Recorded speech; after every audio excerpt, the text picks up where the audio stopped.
ইল্লাল্লাহু মুহাম্মাদুর রাসূলুল্লাহ।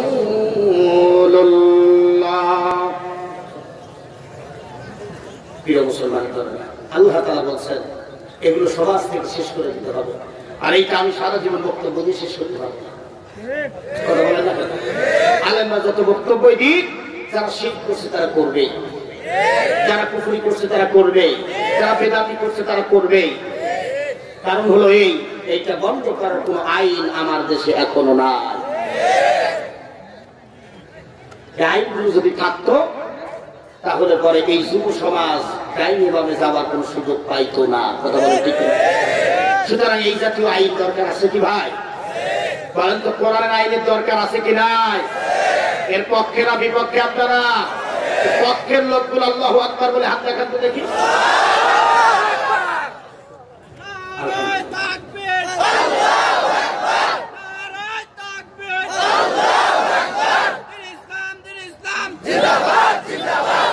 ভাইরা, সময় বেশি লম্বা আমার নাই। বিষয় যেটা বলতে চাচ্ছিলাম সেটা হলো আমরা যখন কোরআন থেকে কথা বলি, কিছু ভাই আছে সব কথা বলা যাবে না। কথা বলেন আছে কি নাই? সূরা ইব্রাহিম তো আমরা লিখি নাই, আমরা বানাইছি এটা। কথা বলেন, কার উদ্দ আল্লামা দেওয়ারের বানানো নাকি? এই কথা বলেন।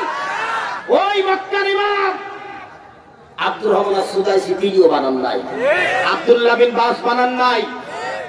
এর নাযিলকৃত কিতাবের সমস্ত কথাকার আছে কোরআনে। যতদিন আলেমরা বলবে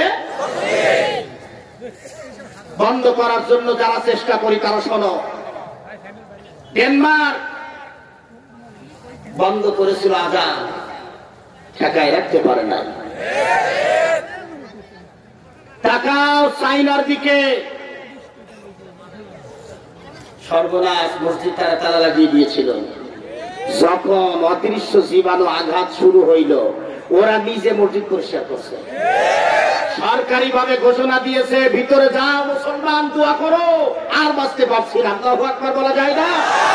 জ্বর হইলে পারে তখন আর লা ইলাহা ইল্লাল্লাহ মনে থাকে না।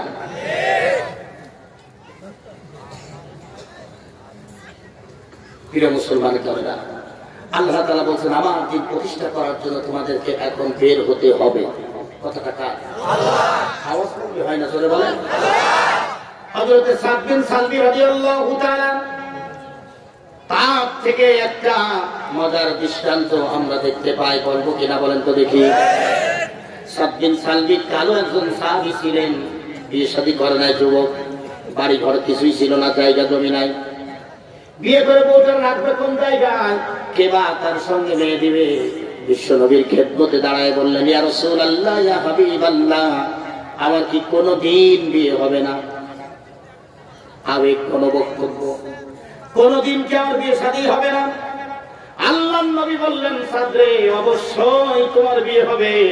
রাসূলের জবান থেকে বের হয়েছে একান্ত হওয়ারই কথা। কথাটা শেষ হলো, বলে না হবে।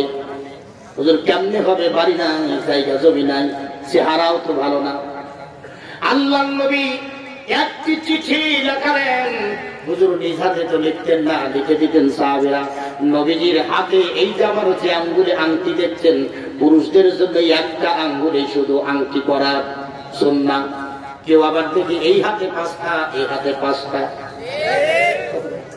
কিন্তু রাসূলুল্লাহ একটি হাতে আংটি করতেন, ডান হাতে এই আঙ্গুলটা। সাহাবীরাও তাই করতেন, এটাই হলো সুন্নাহ। আপনি 250 গ্রামের ওজনের পর্যন্ত রূপাতে আংটি বানাতে পারবেন, যত বড় হয় বানায় নেন, কিন্তু 5টা 7টা দরকার নাই। আল্লাহর নবী একটা সিল মেরে দিলেন, যাও ঘুরে মদিনার বাবার কাছে এটা নিয়ে যাও। মদিনার সবচাইতে সুন্দরী রমণীর বাবার কাছে এটা নিয়ে দাও দিলেন। চিঠিটা পড়লেন, বিয়ের প্রস্তাব এসেছে। নিচেই দেখলেন রাসূলুল্লাহর হাতের ছাপ রয়েছে। চিন্তায় পড়ে গেলেন, কি করি? মেয়ে তো আমার রাজি হবে না, কারণ আমার মেয়ের যে চেহারা, আমি ধনী মানুষ, আমার মেয়েকে স্বাচ্ছন্দ্যে আমি লালন পালন করলাম, অভাব বুঝতে দেয় নাই। সাদ বিন সালবির কিছুই নাই, বাড়ি নাই, ঘর নাই, চেহারাও ভালো না, মহাবিপদ। দুইজন কথা বলতেছে, ইতিমধ্যেই মেয়েটা চিলা কোটার উপর থেকে নজর করে বুঝতে পেরেছেন। বাবাকে ডাক দিলেন, উপরে আসো। বলছেন, বাবা কি হয়েছে আমাকে বলো। পিতা তখন বলছেন, মারে আল্লাহর নবী চিঠি পাঠিয়েছে, তোমার বিয়ের ব্যবস্থা করতেছেন তিনি, অথচ যার সঙ্গে বিয়ে দেয় তার বাড়ি নাই, সম্পদ নাই, জায়গা জমি কিছুই নাই, চেহারাও ভালো না। বললেন, কে? যে ছেলেটা এসেছে ওই 7 দিন সালবির সঙ্গে বিয়ে দিতে চাই। মেয়েটির চোখ ভরা পানি আর মুখে মুস্কি হাসি দিয়ে বললেন, বাবা আপত্তি কোথায় তোমার? বাবা বলছেন, বুঝতে পারলাম না, আপত্তি কোন জায়গায় তোমার? তুমি রাজি কিনা? বলে, আমি চিন্তায় পড়েছি, একদিকে রাসূলুল্লাহর বার্তা, অন্যদিকে তুমি পরম সুন্দরী আমার এক মেয়ে, স্বাচ্ছন্দ্যে মানুষ হলে অভাব অনটন বোঝো নাই, সেখানে গিয়ে তো অভাবে পড়তে হবে। মেয়েটি তখন ডাকতে বলছেন, আব্বা বলেন তো দেখি, সম্পদ দেওয়ার মালিককে? পিতা বলছেন, আল্লাহ। চেহারা দেওয়ার মালিককে? আল্লাহ। ডাকতে বলছেন, আব্বা তাই যদি হয়, 7 বিন সালবির চেহারা নাই, কালো, দেখতে ভালো লাগে না, টাকা নাই, পয়সা নাই, কিন্তু দুনিয়ার শ্রেষ্ঠ মহামানব মুহাম্মদ রাসূলুল্লাহর পছন্দ হয়েছে, আমার বিয়ে তিনি দিতে চান। আমি একটা সাহাবী, আমি মনে করি আব্বা আপত্তি করো না, রাজি হয়ে যাও। 7 বিন সালবিকে সুসংবাদ দিয়া শ্বশুর হবেন যিনি বলছেন, বিয়ে করবা, বাজার করবা, টাকা পয়সা আছে কিনা? বলে, কিছুই নাই, কিনে আসবা। অনেকদের হাতের মধ্যে দিয়ে দিলেন, যাও এতে দিলাম পোটলা ধরে, প্রাণ খুলে বাজারটা করে আনবা, আমার নবীকে সঙ্গে নিয়ে আসো, আমার মেয়ের গপকালি যিনি করলেন আমি তাকেও চাই। ইতিমধ্যে তো উহুদের দামামা বেজে উঠেছে। ও যুবক, এর থেকে শিক্ষা নাও, উহুদের দামামা বেজে উঠেছে। 7 বিন সালবি গুনগুন করে গান গাইতে গাইতে আসছেন, দ্বিমুখী রাস্তার কাছে পৌঁছে গেলেন। একদিকে উহুদে যাওয়ার পথ, আর একদিকে মদিনার বাজারের পথ। অন্য সাহাবীর সাথে সাক্ষাৎ। সাহাবী বলছেন, 7 বিন সালবির গান গাও কেন? বলে, গান গাই এই জন্যে, আমি কালো মানুষ, আমার জায়গা জমি নাই, দেখতে ভালো দেখা যায় না, অথচ মদিনার শ্রেষ্ঠ সুন্দরী মেয়ের স্বামী হব আমি। বলেন, মাথা খারাপ নাকি? তা কি করে হয়? চিঠিটা বের করে বলে, দেখো রাসূলুল্লাহ আমার বিয়ের ঘর খালি করেছে, বিয়ের বাজার আমি করতে যাচ্ছি, আমার নবীকে সঙ্গে করে আমি বিয়ে করতে যাব। ও মুসলমান যুবক ভাইরা, একটু মিলিয়ে নাও, দেরি হলো না। সাহাবী ডাকতে বলছেন, তুমি বিয়ের জন্য অস্থির হয়ে আছো, গুনগুন করে গান গা, আনন্দ পাও। যেই নেতা তোমার বিয়ের ব্যবস্থা করেছেন, ওই নেতা তো উহুদের প্রান্তরের দিকে রওনা দিয়েছেন। সিদ্ধান্ত নাও, বিয়ের পিড়িতে বসবা নাকি এই অবস্থায় তুমি মদিনার দিকে যাবা, সিদ্ধান্ত নাও। এই কথা বলে সাহাবী চলে গেলেন। 7 বিন সালবি ওখানে দাঁড়িয়েছেন। কোন কোন বর্ণনায় আসছে বিয়েটা হয়েছিল, ফুল সজ্জা হয় না। কোন কোন বর্ণনায় আসছে যে বিয়েটা আর করে নাই, বাজার পর্যন্ত তার করা হয় নাই। তিনি ওখানে দাঁড়িয়ে ভিতরের মানুষটাকে প্রশ্ন করছে, বলবে, স্যার বিয়ে করতে যাবি না নেতার কাছে আগে যাবি? যদি বেঁচে থাকিস বিয়ে করতে পারবি, উহুদের প্রান্তরে যদি তোর নেতা চলে যায়, কোনদিন তো নেতাকে আর খুঁজে পাবি না। কোনটা করবি সিদ্ধান্ত দাও। ভিতরের মানুষটি তখন সারা দিচ্ছে, 7 বিন সালবিরে, বেঁচে থাকলে হুরে মদিনার ঘর পাবি, কিন্তু তোর নবী যেখানে গিয়েছে ওই ময়দান থেকে যদি শহীদ হয়ে যায়, নবীকে জীবিত জীবনেও তো খুঁজে পাবি না। 7 বিন সালবি সিদ্ধান্ত দিলেন, না আর বিয়ের দিকে রওনা দিব না, বাজার করব না, উহুদের দিকে রওনা দিলেন। যেই সাহাবীর সঙ্গে পথে কথোপকথন হয়েছিল, ওই সাহাবীর সঙ্গে সাক্ষাৎ হয়ে গেল। ওরে যুবক, কি আশা আকাঙ্ক্ষা, কিন্তু কি ঈমান ছিল তার, সেই ঈমানের ঝান্ডায় তাকে ধরে রাখতে পারে নাই। ঈমান এক টানতে উহুদের প্রান্তরে নিয়ে গেছে। সাহাবীকে ডাকতে বলছেন, ভাই 7 বিন সালবি নেতারে বলে নাই, নবীর পিছু ছাড়ে নাই, এই দেখো ময়দানে চলে এসেছে।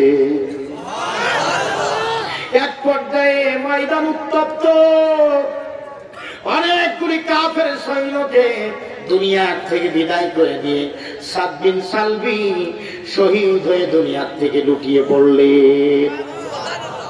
নবী সাহাবীদেরকে ডাকতে বললেন, সাহাবীরা দেরি করো না, আর মোটেও দেরি করো না, যে বন্ধুগুলি তোমাদের চলে গেছে সেইগুলাকে আনো।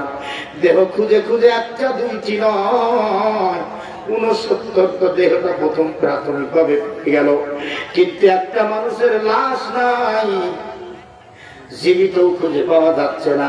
সাহাবীরা বলেন, ইয়া রাসূলুল্লাহ, ইয়া হাবিবাল্লাহ, মানুষ যতগুলো আসছিলাম জীবিত বাদ দিলে পারে 70 জন, শহীদ থাকার কথা কিন্তু পাই 69 জন, জীবিত পাই না, মৃত পাই না। আল্লাহর নবী বললেন, কারে পাও না? ইয়া রাসূলুল্লাহ, হানজালাকে আমরা খুঁজে পাই না।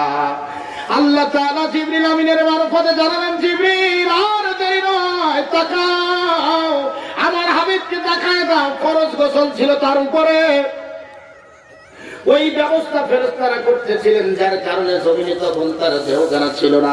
আমি ওই দিকে বেশি লম্বা করছি না। আল্লাহর নবীর কাছে সাহাবীরা বলেন, ইয়া রাসূলুল্লাহ, সাদ বিন সালবি পুরে মদিনার স্বামী হবেন, সেও এখানে ঘুমিয়ে পড়েছেন। আল্লাহর নবী আমারে বললেন, আমাকে একটু দেখাও। সাদ বিন সালবিকে দেখানো হলো। নবী বললেন, সাদ বিন সালবি রে, বিয়ের পিড়িতে বসলে না, অথবা ফুল সজ্জায় সময় কাটালে না, উহুদের ময়দানে এসে জীবনটা দিয়ে দিলে। আমি নবী বলছি, আল্লাহর ওয়াদা মিথ্যা হতে পারে না। কথা বলেন, আল্লাহর ওয়াদা মিথ্যা হতে পারে না। সাদ বিন সালবি রে, হতাশ হোস না, চিন্তা করো না।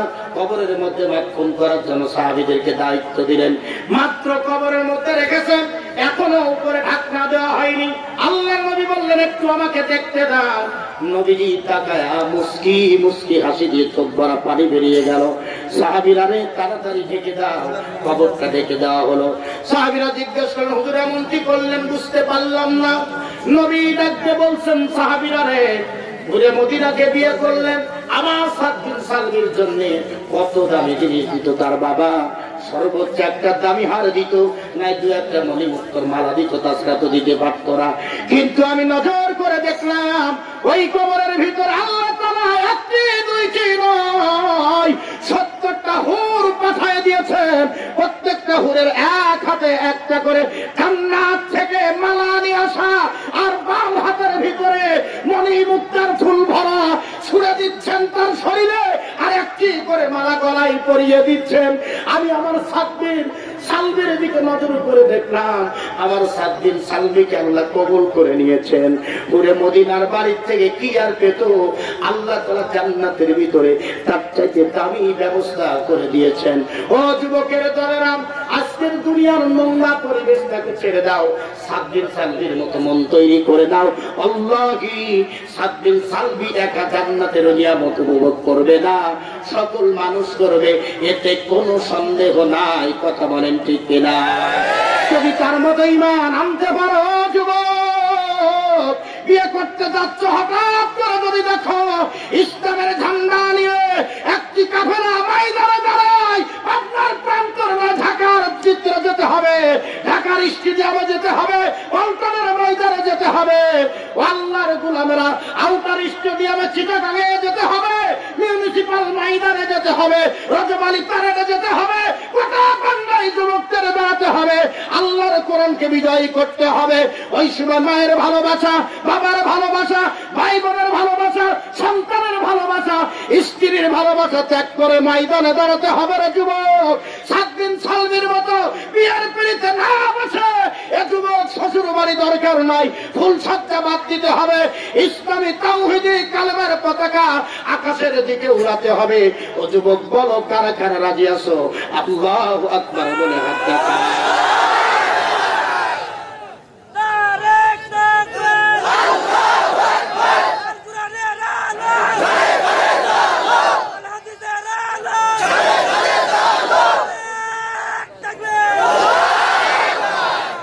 মুসলমানের দলেরা এই জন্য অহংকার দিয়ে কোনো লাভ হবে না।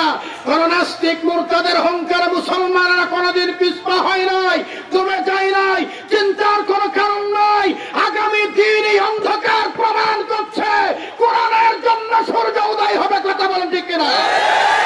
সূর্য উদয় হবে ইসলামের জন্য, সূর্য উদয় হবে মুসলমানের জন্য, সূর্য উদয় হবে উলামাদের জন্য। এর জন্য প্রয়োজনে জীবন দিব, রক্ত দিব, সম্পদ দিব, ইসলাম থেকে এক পা পিছনে যাব না। প্রিয় ভাইরা, কষ্ট হচ্ছে নাকি আপনাদের? আওয়াজ না দিলে হবে না, জোরে বলেন কষ্ট হয় নাকি? সম্মানিত উপস্থিতি, কোরআন তো মহাবিশ্বের এক মহাবিশ্বয়, যুগের চাহিদা মিটিয়ে দেয়, কিন্তু আমরা মুসলমান, আমরা আমাদের চাহিদাকে মেটাতে পারছি না। আমরা অন্ধকারে কেন ডুবে রইলাম? কেন আমরা অন্ধকার থেকে আলোর দিশা খুঁজে পাচ্ছি না? হইলটা কি আমাদের? মনে তো পড়ে অনেক কথা।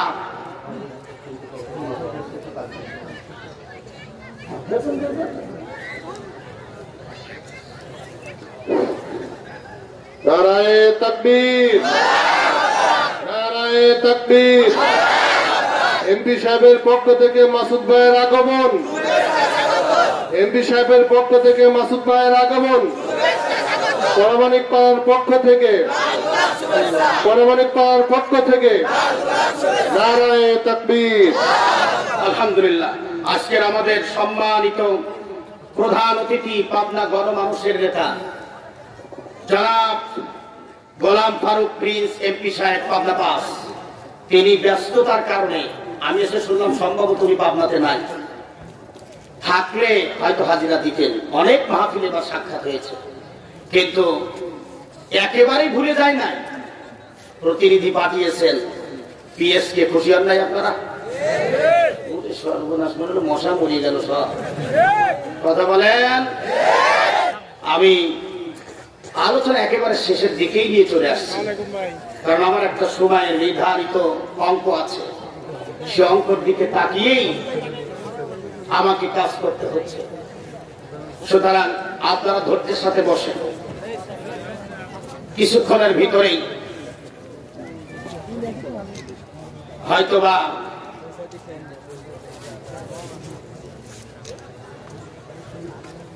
আমাদের মধ্যমণিও চলে আসবেন। আলহামদুলিল্লাহ, ইতিমধ্যে আজকের মাহফিলের প্রধান মেহমান গাইবান্ধা নিবাসী হযরত মাওলানা গোলাম রব্বানী যুক্তিবাদী ইতিমধ্যেই আজকের মাহফিল কর্তৃপক্ষের কাছে এসে রেস্ট হাউসের মধ্যে আসছেন। খুশি হয়েছে না? কোন সবাই কয়জন বেকার হয়েছেন? আলহামদুলিল্লাহ। তো 7 দিন সালবি বিয়ে তিনি ছেড়ে দিতে পারলেন ইসলামের জন্য, রসুলের জন্য, আল্লাহর জন্য। আমরা পারি কিনা? এই কয়েকজন পারেন, সবাই পারেন না। কথা না বললে হবে না, বলেন। আমি আলোচনার প্রারম্ভেই একটি কথা বলেছি, আমাদের প্রধানমন্ত্রী চাচ্ছেন ইফটিজিং মুক্ত করা, কিন্তু আমি বলছি যুব সমাজের সেটা সাহায্য করা লাগবে। আমাদের যুবকরা মেয়ে দেখলে সহ্য করতে পারে না, বালিকা বিদ্যালয়ের সামনে এতিমের মতো দাঁড়ায় থাকে। এই পরিবেশ চেঞ্জ করেন আপনারা, মনে থাকবে? এই কথা বলে মনে থাকবে? সুতরাং আল্লাহর ঘোষণা কোনদিন মিথ্যা হইতে পারে? আল্লাহ তাআলা তাই এভাবে করে জানান। হুজুর বললেন, ও সাহাবীরা, আমার আল্লাহ যেই দায়িত্বহীন কণ্ঠে আমার কাছে কোরআনে কারীমের সনদ জিবরিলের মাধ্যমে দিলেন, তার মধ্যে আল্লাহ তাআলা সেই পুরস্কারের ঘোষণা দিয়েছেন, ইন্নাল্লাহা আশতারা মিনাল মুমিনিনা আনফুসাহুম ওয়া আমওয়ালাহুম বিআন্না লাহুমুল জান্নাহ। নিশ্চয় আমি আল্লাহ, কথার দিকে ভালো করে লক্ষ্য করে, আল্লাহ বলছেন নিশ্চয়, ভর দিলেন, আমি আল্লাহ মুমিনের জান আর মালকে খরিদ করেছি, কিনে নিয়েছি জান্নাতের বিনিময়ে। কিসের বিনিময়ে? তাম পৃথিবীর কোটি কোটি মানুষের মাঝখান থেকে আল্লাহ আলাদা করে ফেললেন। যারা ঈমান আনে নাই তাদের কথা আল্লাহ এখানে বলেন নাই। আল্লাহ বলেন, যারা ঈমান এনেছো ওই ঈমানদার আমি তাদেরকেই বলছি। ঈমানের দাবি যখন করেছো, ইসলাম নামক এই ইউনিভার্সিটিতে যারা ভর্তি হয়ে গেলে, কালেমা পড়ে শামিল হলে, আল্লাহ তাদেরকে ডাকতে বলছেন, তোমার যে মালগুলো দিয়েছি ও মালটা আমার দেওয়া লাগবে, তোমার যে জীবনটা দিয়েছি ও জীবনটা আমার দেওয়া লাগবে। আরে দুটি যদি দিতে পারো, আমি আল্লাহ তোমাদেরকে একটা জিনিস দিব, উত্তম পুরস্কার, তার নাম হলো জান্নাত। নাম কি? জানার মাল দিব ইসলামের জন্য, নবীর জন্য, আল্লাহর জন্য। জান্নাত দিব। যারা রাজি আছি আল্লাহু আকবার বলে হাত দেখান। এরকম বগল আগলে দেন, আপনারা বগল দুটি এইভাবে আগলে দেন, টান টান করে দেন, দুটি হাত এরকম নাড়া দেন, দেখেন কত সুন্দর দেখতে দেখায়। দুটি হাত নাড়া দেন, একটু জোরে বলা যায় কি আল্লাহু আকবার। জান্নাতি এক পরিবেশ, জোরে নাড়া দেন, জান্নাতি এক পরিবেশ সৃষ্টি হয়ে গেল। আল্লাহ দুটি হাত রাতের শুরুতেই উঠিয়ে দিলাম। আল্লাহ গো তুমি নজর করে দেখো, এই হাতগুলিকে জাহান্নামের মধ্যে তুমি পুড়ায় দিও না, জোরে বলেন আমিন। আল্লাহ এই হাতগুলিকে তুমি জান্নাতের হাত হিসাবে কবুল করে নাও, একটু জোরে বলেন আমিন।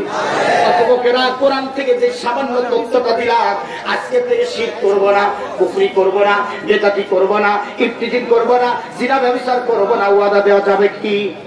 আওয়াজ হয় না, জোরে বলেন যাবে কি? বলেন যে ইয়া আল্লাহ, আমি তোমার নামে শপথ করছি, যতদিন পৃথিবীতে হায়াত দাও আর কোনদিন খারাপ কাজের সাথে থাকবো না, মেয়েদের উত্তপ্ত করবো না। তোরা বলেন জন্ম সনদ করা কষ্টকর, তাদের দিচ্ছি কষ্টকর। এই জন্যে বাচ্চা হয়েছে দেরি নাই, তাড়াতাড়ি চলো, আকিকা পরে হয় হোক, আগে জন্ম সনদ চাই। আবার বুড়ো বয়সে জানি টেলিফোন থেকে আব্বা মা আকিকা দেন, তোমার বুড়ো বয়সে দরকার, ওটা বাচ্চাদের জন্য। 7 দিনের দিন যাও, হাদিস নামকরণ, মাথা চুনমুন্ডন, ওই পরিমাণ স্বর্ণ অথবা রৌপ্য সাদকা, নামকরণ, আকিকা, এই 3-4টি কাজ করবেন, এটা অভিভাবকের দায়িত্ব। এখন যদি ওই দিন না করেন, 14 দিন মুস্তাহাব, 21 দিন মুস্তাহাব, এরপর আর একটা পুরাকালে আকিকা না, পুরাকালে এখন কুরবানি দেন, টাকা পয়সা হয়েছে এখন কুরবানি দেন, কুরবানি দিয়ে ঘরে জমা না করে গরিব মানুষের খাওয়া। আচ্ছা, মহিলা প্যান্ডেল 2 জায়গা থেকে 2টা আসছে, আলহামদুলিল্লাহ, আল্লাহ কবুল করে নেন। তো আইডি কার্ড সরকারের আইন হওয়ার কারণে প্রত্যেকটা মানুষের আইডির পক্ষে না বিপক্ষে? কথা বলেন, পক্ষে না বিপক্ষে? এখন আমার প্রশ্ন হলো, আইডি যেখান থেকে হয়েছে ওইখান থেকে যদি মন্ত্রণালয় অনুমোদন করে বলে বাংলাদেশের কোনো ব্যাংক সুদ থাকবে না, মোদারাবা ব্যবস্থা হবে, আপনি বলেন তো দেখি, ব্যাংক তো দূরের কথা, এনজিও 14 গোষ্ঠীকে আর সুদ দেওয়ার ক্ষমতা রাখে?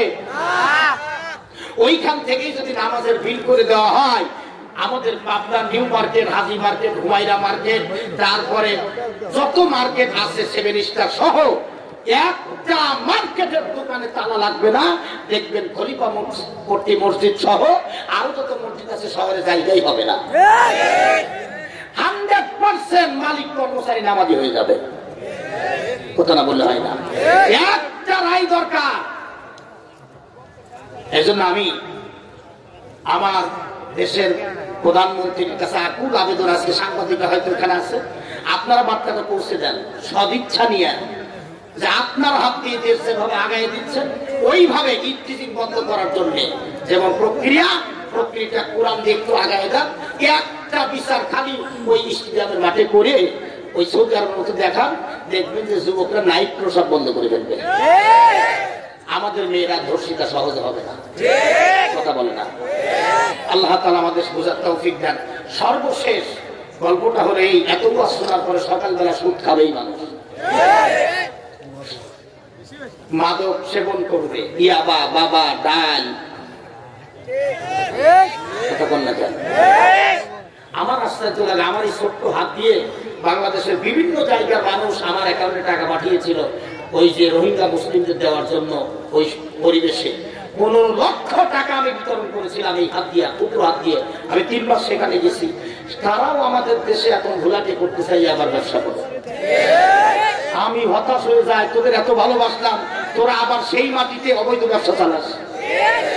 প্রশাসন হয়রান হয়ে গেল এখানে, কোন থাক্য দিয়ে বেঁচে দিচ্ছে সমাজ। সতর্ক হন। গল্পটা হবে এই, এত হাজার হাজার মানুষ, কেউ কানে শোনেন না আপনারা। তো কানে না শুনলে আমি যা ওয়াজ করবো তাকে আপনারা বুঝবেন না। তো মনে করেন এরকম পরিবেশ হয়ে গেছে, হওয়ার কারণে যা হলো সেই গল্পটা। একটা লোক মনে করেন আমার মাসুদ ভাই, আপনাদের কান নাম দেবো, আবার বিপদে পড়বো। তো মাসুদ ভাইয়ের নামে কেস হয়ে গেছে।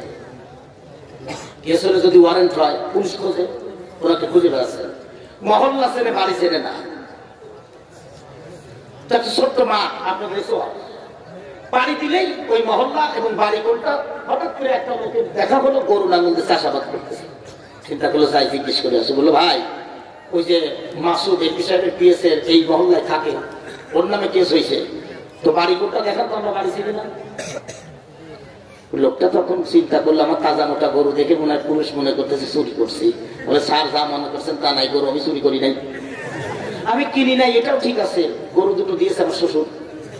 পুলিশের মেজাজ খারাপ, 17 মাসের রোদ, মারছে কয় বাড়ি, এক করে চলে গেলেন নিজের বাড়িতে। হাতে একটা আছে লড়ি, আঞ্চলিক ভাষা কি লড়ি না, আমি আঞ্চলিকটা বলছি।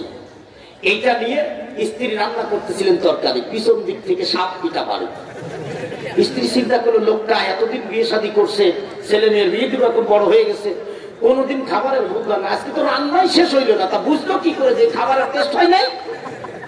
শাশুড়ির কাছে চলে গেছে, বলল আম্মা আপনার ছেলে আমার গায়ে হাত তুলছে, আমার নাকি তরকারি রান্না ভালো হয় না। না খেয়ে বুঝলো কি করে, খাওয়ার পরে যেন প্রশংসা করে। শাশুড়ি কাঁথা সেলাই করতেছিলেন, খেতা, খেতা তো চিনি, এটা সেলাই করতেছিলেন। বুড়ি বয়সে যা হয়, একটা ছোট একটা বড় লাইন আঁকা পাকা। বলতেছেন মারে তুমি এই বয়সে যখন আসবা, খেতা সেলাই তোমার এরকমই হবে, সোজা রাখতে পারবা না। শাশুড়ি বুড়ি মানুষ লজ্জা পেয়ে গেছে, নিজের মেয়ের কাছে গিয়ে বলতেছেন মারে এ সংসার আর এক জায়গায় থাকলো না, 20 বছর মতো তোর ভাবিকে এই বাড়িতে আনা হয়েছে, কোনদিন আমার কাজের ভুল ধরে না, আজকে আমার খেতা সেলাই করার ভুল ধরে প্রমাণ করতেছে, তোমার এই সংসারে রাখবো না, আলাদা খাও। মেয়ের বিয়ের উপযুক্ত বয়স 18 কি 20 বয়স। মেয়ে তখন বলতেছেন মা তোমাকে অনেকবার বলছি তোমার চিন্তা করা লাগবে না, আমার বিয়ের বয়স হয়েছে, বড় ভাইয়াও জানে আব্বাও জানে, দেখে শুনে একটা বিয়ে দিবে, তুমি চুপ করো তো। কি বুঝলেন আপনারা? ঠসা তো বটে, আমি তো ঠসার গল্প শোনালাম, বয়রার গল্প শোনালাম, হয়তো কেন এমন হয়েছে এই জন্যে যে লোকটি যে কাজের মধ্যে আত্মনিয়োগ করেছিল ওই সময় ওই কাজের উপরে ভিত্তি করে তার যে দুর্বল সাইড আছে ওইটা তুলে ধরতেছে কানে না শোনার কারণে। আর আমরা ওই ঠসা বয়রা বধির লোক, আর আমাদের মধ্যে আমি আপাতত তফাৎ পাচ্ছি না।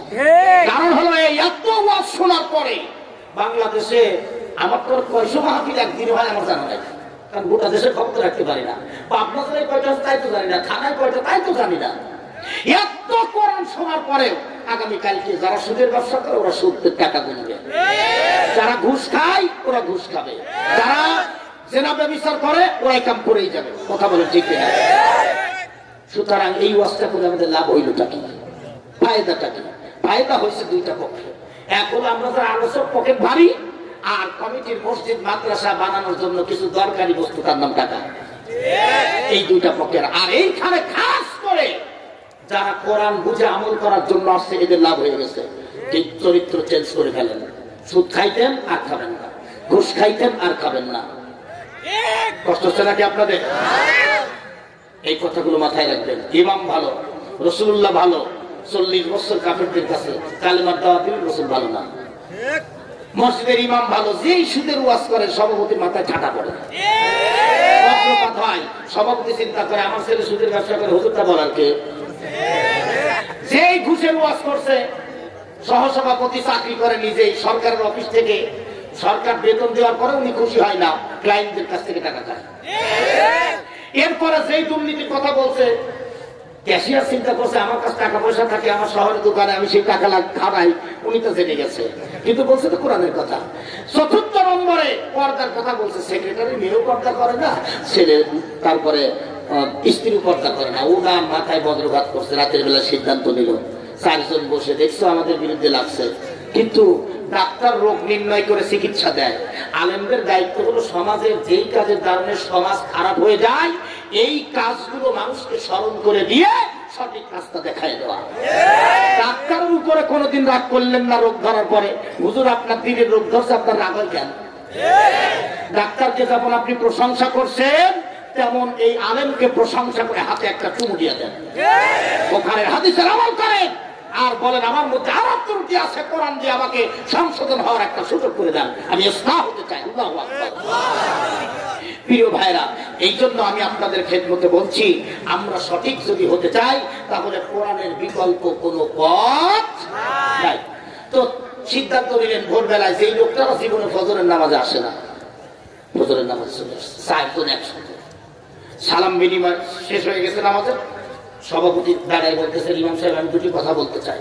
দাঁড়াই বলেন, আপনি না বললে কে বলবে? আপনি সভাপতি। বলছেন সালাম দিয়ে মুসল্লিদেরকে হুজুর আর রাখবো না, ইমাম সাহেব আপনি যান, আপনি এখন ভালো 21 দিনের বেতন পাবেন। টাকাটা দিল না।